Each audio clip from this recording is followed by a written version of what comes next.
નમસ્કાર દર્શક મિત્રો, ગુજરાત ફર્સ્ટના ડિજિટલ પ્લેટફોર્મ પર આપનું સ્વાગત છે। હું છું પિનાક શુક્લ અને અત્યારે જે લેટેસ્ટ માહિતી આવી રહી છે એ હવામાનને લઈને આવી રહી છે। ગુજરાતના 20 કરતાં વધારે જિલ્લામાં અનરાધાર વરસાદ અત્યારે વરસી રહ્યો છે। દક્ષિણ ગુજરાતની વાત કરીએ તો જાણે મેઘ પ્રલયની સ્થિતિ ઊભી થઈ છે। અમદાવાદમાં નાવકાસ્ટ આપવામાં આવ્યું છે, એ પ્રકારે અમદાવાદના તમામ ઝોનમાં અત્યારે વરસાદ પડી રહ્યો છે।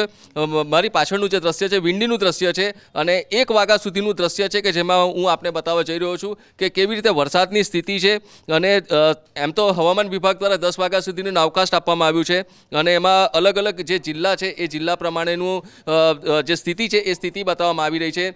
દક્ષિણ ગુજરાત અને અમદાવાદની વાત કરીએ તો અત્યારે જે આપ જોઈ રહ્યા છો એ પ્રકારે વરસાદની જે સ્થિતિ છે એ સ્થિતિ બિલકુલ ક્લિયર કટ દેખાઈ રહી છે।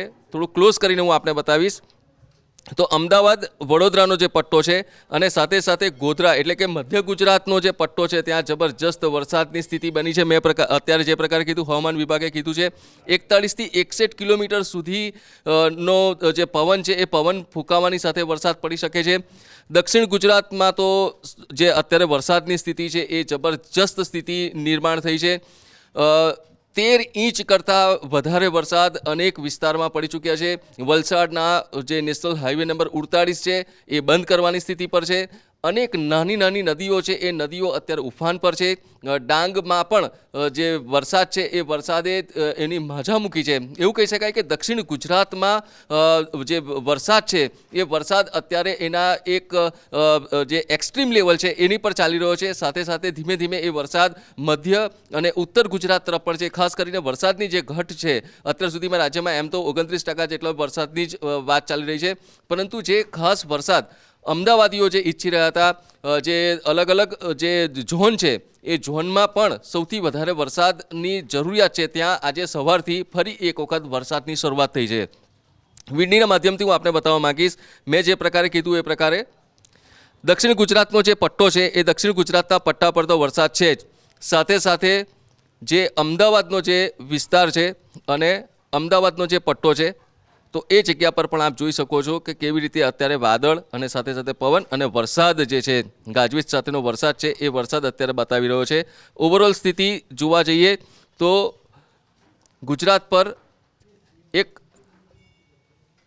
હવામાન વિભાગે જે પ્રકારે કીધું છે એ પ્રકારે એક જબરજસ્ત વરસાદની જે સિસ્ટમ છે એ વરસાદની સિસ્ટમ એકદમ એક્ટિવ થઈ છે અને એ સિસ્ટમ હું આપને બતાવી રહ્યો છું એ આ સિસ્ટમ છે।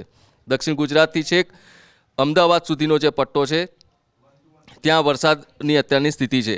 ઓવરઓલ ઘણી બધી જગ્યા પર વરસાદ અત્યારે અનરાધાર રીતે વરસી રહ્યો છે અને એના કારણે જનજીવન છે એ બિલકુલ અસ્તવ્યસ્ત છે। સુરતમાં પણ સુરતની વાત કરીએ તો સુરતમાં ફરી એક વખત જે ખાડીપુર છે એને લઈને જે સ્થાનિક લોકો છે, દુકાનદારો છે એ બિલકુલ ચિંતામાં છે। નવસારીની વાત કરીએ તો નવસારીમાં પણ બારે મેઘ ખાંગા કહી શકાય। અનેક વિસ્તારોમાં જે નીચાણવાળા વિસ્તારો છે ત્યાં પાણી ભરાયા છે। અનેક વિસ્તારો વલસાડના એવા છે કે જ્યાં એનડીઆરએફની ટીમે રેસ્ક્યુ કરવું પડ્યું છે એ પ્રકારની સ્થિતિ છે। નવી એનડીઆરએફની જે ટીમ છે એને ડિપ્લોય કરવા માટેનો તંત્રને ફરજ પડી છે। મારી પાસે જે પ્રકારની લેટેસ્ટ ઇન્ફોર્મેશન હતી એ પ્રકારે ડીજીપી દ્વારા પણ આખી જે ઘટના આખો જે વરસાદ છે વરસાદી સિસ્ટમ છે અને એને લઈને એક આપાતકાલીન બેઠક પણ બોલાવવામાં આવી હતી। એટલે કે વહીવટી તંત્રથી લઈને સ્થાનિક સ્તરે જે કામ કરનાર જિલ્લા કલેક્ટરનું તંત્ર છે એ પણ અત્યારે બિલકુલ સુસજ્જ છે અને વરસાદ જે છે વરસાદની આગાહી હજુ પણ વધારે છે અને જોવાનું એ રહે છે કે જે પ્રકારે હવામાન વિભાગ દ્વારા 3 કલાકનો નવકાસ્ટ આપવામાં આવ્યું છે અમદાવાદને માટે, મધ્ય ગુજરાતને માટે, ત્યાં વરસાદની સ્થિતિ કેવી હવે ઊભી થાય છે। તમામ લેટેસ્ટ ઇન્ફોર્મેશન સાથે ફરી વખત આપણી પાસે ઉપસ્થિત થઈશ। ત્યાર સુધી મને આપો રજા। નમસ્કાર।